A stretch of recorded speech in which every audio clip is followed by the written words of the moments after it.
Merci Madame la Présidente. Vive la vie à nos ex-otages. Ma question s'adresse au ministre du Travail et des Solidarités. Monsieur le ministre, vendredi dernier, l'Assemblée nationale examinait une proposition de loi attendue par des dizaines de milliers de commerçants dans notre pays, dont l'objet était de permettre aux salariés de certains établissements et services de travailler le 1er mai sur la base du volontariat. Si cette date est symbolique, avec un caractère férié et chômé qui ne saurait être mis en cause, elle est aussi une opportunité financière dans de nombreux secteurs. Pour la seule journée du 1er mai, la vente du muguet représente un chiffre d'affaires de 19,5 millions d'euros pour les fleuristes. Alors que certains groupes d'opposition ont fait, une fois de plus, le choix de l'obstruction sur un texte essentiel pour contribuer au dynamisme économique de notre pays, le vote d'une motion de rejet préalable aurait dû permettre la tenue cet après-midi d'une commission mixte paritaire.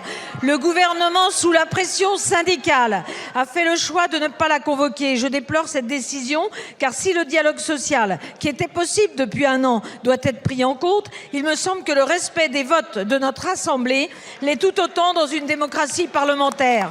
Le groupe EPR, par la voix de son président, Gabriel Attal, a toujours mis le travail au cœur de son action parlementaire. La liberté de pouvoir travailler est fondamentale et c'est précisément tout l'enjeu de ce texte qui n'entrera pas en vigueur le 1er mai. Il semble toutefois capital de ne pas laisser l'insécurité juridique en matière d'emploi des salariés persister à cette date. Monsieur le ministre, qu'allons-nous répondre à ceux qui se lèvent tous les matins et ne comptent pas leurs heures, animés bien sûr par la seule ambition de vouloir travailler? Le 1er mai prochain, qu'allons-nous répondre aux artisans verbalisés à hauteur de 750 € par salarié employé?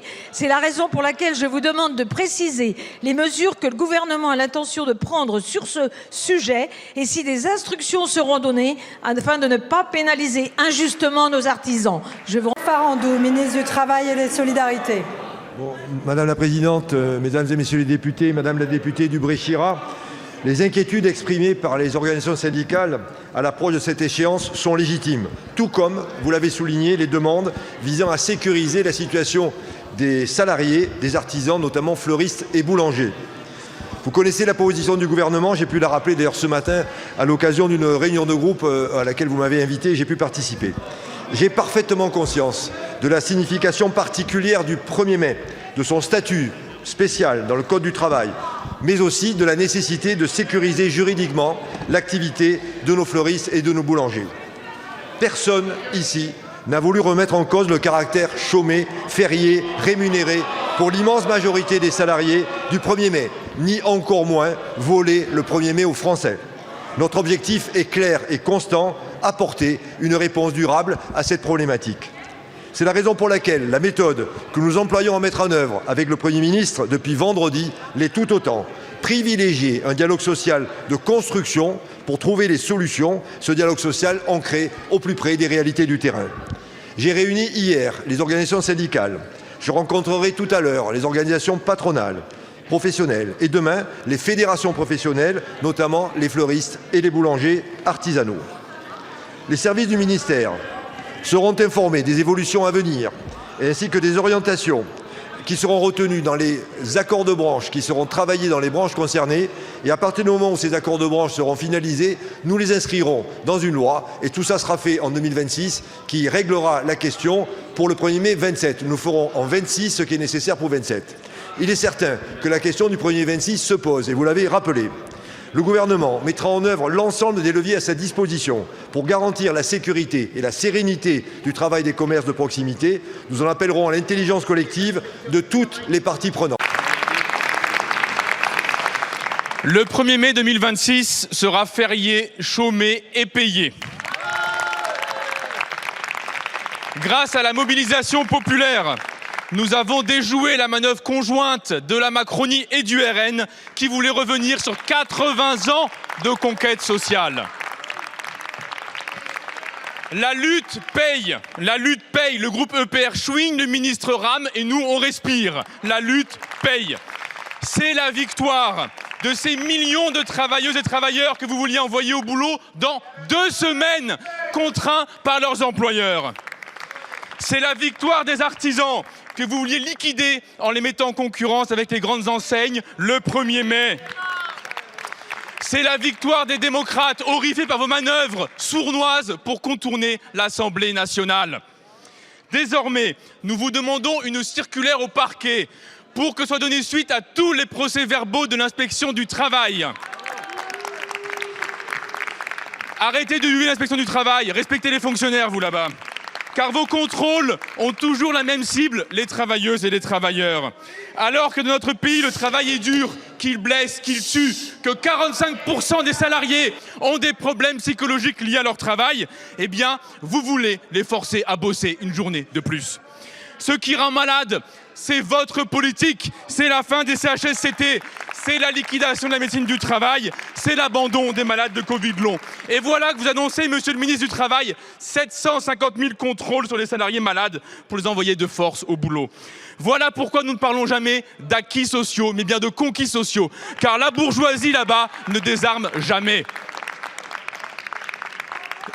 Ça tombe mal, nous non plus, nous ne désarmons jamais. Rendez-vous dans la rue le 1er mai pour nous battre contre vous. Allez, un peu de silence, s'il vous plaît. Madame la Présidente, Mesdames et Messieurs les députés, Monsieur le député Clouet. Alors je vous rassure, ce ne sont pas vos actions qui m'ont conduit à ajuster la position du gouvernement. Ce qui me motive, moi, c'est le respect de la démocratie sociale. Oui, ça m'intéresse. Ce que je souhaite faire, moi, c'est approfondir le dialogue social avec les partenaires sociaux. C'est le sens de la réunion que j'ai tenue hier et vous savez, elle a été féconde. Nous avons avancé. J'ai toujours été, je serai toujours d'ailleurs un fervent défenseur de dialogue social, notamment pour les sujets liés au travail. Avec le Premier ministre, ce n'est pas un changement d'ambition. Nous avons l'ambition d'apporter la sécurisation juridique à ces artisans qui veulent travailler le 1er mai comme ils l'ont toujours fait, notamment les boulangers et les fleuristes. Je tiens à vous rappeler que le gouvernement n'a jamais souhaité s'attaquer au 1er mai, contre ce que certains ont pu dire. J'ai parfaitement conscience de la signification sociale de ce jour particulier et de son statut, à part, dans le Code du travail et dans l'histoire de notre pays. Je souhaite donc redire avec force l'attachement du gouvernement à ce jour particulier, vous l'avez dit, férié, chômé et rémunéré. Je tiens aussi à rappeler qu'il existe bien aujourd'hui des dérogations dans la loi qui permettent à certains employeurs de faire appel à leurs salariés le 1er mai. C'est quelque chose qui est connu. Ça permet d'ailleurs d'assurer l'activité des établissements quand elle ne peut pas être interrompue. C'est en gros les termes de la loi. Sur la base de ces constats, j'ai donc réuni les syndicats hier après-midi. Je réunirai les organisations patronales ce soir à 17h30 et demain les fédérations professionnelles, particulièrement celles des fleuristes et des boulangers artisanaux. Avec le Premier ministre, nous avons fait le choix de respecter le message exprimé par les partenaires sociaux, car je le redis, le dialogue social est un principe essentiel de notre action pour apporter des solutions solides aux difficultés rencontrées par les Français. Il nous faudra trouver une intervention législative pour boucler définitivement ce sujet du 1er mai. Monsieur le député Clouet, je le vois bien, comme moi, vous êtes attaché au dialogue social. J'espère que vous le montrerez en votant l'accord conclu dans la loi que nous présenterons bientôt pour réformer la... 3 secondes, monsieur Clouet. Ça marche. Merci Madame la Présidente. Monsieur le Ministre, pour nous la France est une histoire sociale, pas un tiroir caisse. Merci monsieur Bernard Chex pour le groupe UDR. Merci Madame la Présidente. Ma question s'adresse à Monsieur le ministre du Travail. Monsieur le ministre, en France, il y a des gens qui se lèvent tôt, très tôt, quelquefois avant l'aube. Ils sont artisans, boulangers, pâtissiers, fleuristes. Ils tiennent leur commerce avec peu de salariés. Ils connaissent leurs clients, souvent par leur prénom. Leurs commerces font vivre une famille, animent quelquefois un quartier. Ils ne comprennent pas pourquoi le 1er mai, la loi leur interdit d'ouvrir sous peine d'amende. Ces travailleurs ne réclament aucune subvention, ni aucun privilège. Ils veulent seulement exercer leur métier, vivre de leur travail. Ils veulent ouvrir, produire. Ils veulent mieux rémunérer leurs salariés également. Une liberté ne se protège pas en devenant une contrainte. Et pourtant, vous reculez. Vous pouviez avancer. Vous avez choisi d'abandonner sous la pression d'une gauche toujours hostile au travail indépendant. Vous renoncez à agir. Ce renoncement n'est pas isolé. Il s'inscrit sur une ligne. Vous avez présenté un budget socialiste. Vous prolongez aujourd'hui une politique socialiste. Vous encadrez, interdisez, au lieu de faire confiance. Cette loi prévoyait qu'un décret étende la possibilité de travailler pour les salariés des boulangeries et des fleuristes, mais aussi des chocolatiers et encore des cinémas. Tout cela sur la base du volontariat et avec une rémunération doublée pour les salariés. Contre la perte du pouvoir d'achat, vous empêchez les Français de gagner plus. Alors, quand allez-vous cesser de céder aux pressions et rendre enfin au commerce de proximité la liberté de travailler, y compris le 1er mai? Quand allez-vous cesser de vous coucher face à l'extrême gauche pour écouter enfin nos entrepreneurs, Monsieur le ministre? Ministre du Travail et des Solidarités.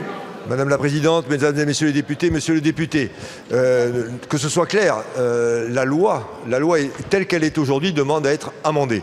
C'était bien ça l'objectif de cette proposition de loi. La loi est la loi a été confirmée par un avis de la Cour de cassation en 2006, les choses sont claires, il y a une impasse et aujourd'hui dans l'état de la loi, il y a une insécurité juridique qu'il faut résoudre. C'est bien pour ça qu'une initiative parlementaire visait à la résoudre et j'ai été d'ailleurs favorable à cette intention, à cette ambition. Nous ne changeons pas d'ambition. Le gouvernement est très clair, nous allons poser des actes, alors passant davantage par le dialogue social. On voit bien qu'il y a eu une réaction sociale très forte. Tous les syndicats se sont exprimés, quelle que soit leur sensibilité, pour dire que la chose n'était pas comprise. Je pense que dans les éléments qui n'ont pas permis cette convergence, il y a eu peut-être aussi un élargissement mal compris des possibilités pour les entreprises d'ouvrir le 1er mai. Le 1er mai n'est pas un jour comme un autre. Il faut l'admettre, il faut le comprendre. C'est un jour qui a son histoire. C'est le jour des travailleuses et des travailleurs. On ne touche pas au 1er mai sans prendre quelques précautions et notamment d'en discuter suffisamment avec les partenaires sociaux. Donc l'ambition n'a pas changé. La méthode passe par davantage de dialogue social. Nous avons discuté avec les partenaires sociaux sur les branches dans lesquelles nous recommanderons que les accords de branche précisent comment tout ça se le fera. Une loi sera le réceptacle de l'ensemble de ces accords de branche. Tout ça prendra quelques mois. On réglera ce sujet en 2026 pour que le sujet soit traité au 1er mai 2027. C'est un engagement que je prends aujourd'hui. Vous allez me dire que c'est un engagement qui n'engage que moi, mais je le prends.